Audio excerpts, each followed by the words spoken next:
Assalamualaikum warahmatullahi wabarakatuh. Perkenalkan, nama saya Cynthia Herunisa dengan NIM 200422281, mata kuliah Manajemen Sumber Daya Manusia Sektor Publik dengan dosen pengampu Ibu Ramadhana Fitri Helmi, SAP MPM. Dengan tugas ruang lingkup sumber daya manusia yang pembahasannya ada 7 diantaranya. Yang pertama, perencanaan. Yang kedua, rekrutmen dan seleksi. Yang ketiga, penempatan. Yang keempat, pengembangan. Yang kelima, manajemen kinerja. Yang keenam, kompensasi. Dan yang ketujuh, pemberhentian. Baik, pembahasan yang pertama yaitu perencanaan. Perencanaan sumber daya manusia merupakan proses perencanaan sistematis untuk memaksimalkan sumber daya manusia sebagai aset utama perusahaan, di mana tujuan perencanaan itu adalah untuk memastikan kesesuaian antara tenaga kerja dan pekerjaan, baik dari segi jumlah maupun kualitas yang dibutuhkan. Yang mana hasil perencanaan sumber daya manusia ini menjadi sumber informasi bagi organisasi untuk merencanakan program rekrutmen karyawan-karyawan baru sesuai dengan kebutuhan organisasi. Yang kedua, rekrutmen dan seleksi. Rekrutmen merupakan komunikasi dua arah atau serangkaian kegiatan yang dimulai ketika sebuah perusahaan atau organisasi memerlukan tenaga kerja dan membuka lowongan sampai mendapatkan calon yang diinginkan atau sesuai dengan jabatan atau lowongan yang ada. Dengan demikian, tujuan rekrutmen adalah menerima pelamar sebanyak-banyaknya sesuai dengan kualifikasi kebutuhan perusahaan dari berbagai sumber, sehingga memungkinkan akan terjaring calon karyawan dengan kualitas tertinggi dari yang terbaik. Sedangkan seleksi merupakan proses pemilihan orang-orang yang memiliki kualifikasi-kualifikasi yang dibutuhkan untuk mengisi lowongan pekerjaan di sebuah organisasi. Yang ketiga, penempatan. Penempatan merupakan penugasan atau penugasan kembali dari seorang karyawan pada sebuah pekerjaan baru. Sedangkan penempatan sumber daya manusia merupakan usaha menyalurkan kemampuan sumber daya manusia yang sebaik-baiknya.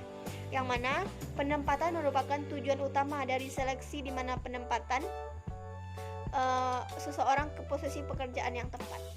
Dengan begitu, penempatan karyawan yang tepat tadi akan dapat meningkatkan semangat kerja karyawan yang bersangkutan. Yang keempat, pengembangan. Pengembangan sumber daya manusia merupakan salah satu upaya perusahaan dalam membentuk karyawan yang berkualitas dengan memiliki keterampilan, kemampuan kerja, serta loyalitas kerja kepada perusahaan. Yang mana tujuan dari pengembangan sumber daya manusia itu adalah untuk meningkatkan kualitas para pekerja atau manusia dalam melalui program pendidikan dan pelatihan agar menciptakan sebuah produk yang berkualitas dan mampu memajukan perusahaan atau organisasi. Yang kelima, manajemen kinerja. Manajemen kinerja merupakan suatu upaya komunikasi yang dilakukan secara berkelanjutan antara karyawan dengan atasannya dengan tujuan untuk mencapai tujuan utama sebuah perusahaan. Dengan adanya manajemen ini dapat mengevaluasi kinerja karyawan dan perusahaan, maka keberlangsungan dan aktivitas perusahaan dapat lebih terpantau dan proses evaluasi menjadi lebih terarah, sehingga karyawan juga dapat memberikan kontribusi dengan lebih maksimal untuk perusahaan. Maka dapat dikatakan bahwa manajemen ini sangat penting demi keberlangsungan dan keberhasilan sebuah perusahaan. Yang keenam, kompensasi. Kompensasi adalah balas jasa yang dilakukan oleh perusahaan atau organisasi kepada karyawan, baik berupa finansial maupun non-finansial pada suatu periode yang tetap. Yang mana tujuan diadakannya kompensasi ini adalah untuk mempertahankan karyawan yang ada, menjamin keadilan, menghargai karyawan, mengendalikan biaya-biaya, dan melakukan peraturan legal, karena sejatinya para karyawan memiliki hak untuk mendapatkan balas jasa dari berbagai pekerjaan yang dilakukan. Yang ketujuh, pemberhentian. Pemberhentian atau pemutusan hubungan kerja adalah pengakhiran hubungan kerja karena suatu hal tertentu yang mengakibatkan berakhirnya hak dan kewajiban antara pekerja dan perusahaan. Pengertian lain, pemberhentian adalah pemutusan hubungan kerja antara suatu badan, usaha atau organisasi dengan seseorang atau beberapa orang pegawai karena suatu sebab tertentu.